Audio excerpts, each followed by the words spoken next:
Folks, thanks for joining City of Hope on Facebook. November is National Diabetes Awareness Month. We are joined by our friend Frank Buckley, KTLA morning news anchor, and T1D Dad. Frank, thanks for joining us.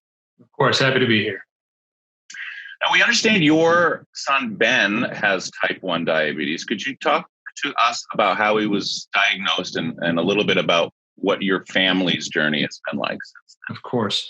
My son, Ben, who's 23 now, was diagnosed with type 1 diabetes at the age of 12, just after he turned 12. And we went for a routine annual doctor's visit. And the doctor called us that evening and said, "I'm so sorry. I believe Ben has type 1 diabetes." I think like many people who are just diagnosed or have their children just diagnosed, we had no experience at all with type 1 diabetes.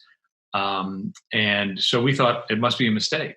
And, our son was fit. He played year-round sports, wasn't exhibiting any symptoms. And so we, said we would go the next day to a local hospital and submit for more tests. And sure enough, he does have type 1 diabetes. And so began the journey of, a lot of fear and uncertainty initially. How's he doing today? He's 23, you said. He's doing great. He managed it from the time he was 12 pretty early on. We were doing injections at first, and we were lucky that our school, his elementary school at the time, where he was, I guess he was in 5th grade or 6th grade when he was diagnosed. My wife was able to go every day at lunchtime and help him do an injection in the nurse's office until he felt comfortable doing things on his own. Soon after that, he did feel comfortable doing things on his own, and he was able to have some degree of independence. So you were talking about some of the things you're excited about. What's on the horizon in terms of research or technology that you're excited about?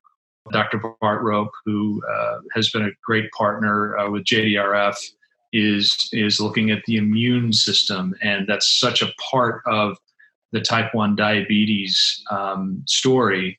And he's looking at finding a way to balance the body so that that we allow the body to solve and to cure type 1 diabetes. So we have a lot of hope there. JDRF is funding research with the government as well. I'm confident that in my son's lifetime that he will be cured of type 1 diabetes. How did you get involved with City of Hope? How did you get introduced? Well, City of Hope is such an important institution in our community.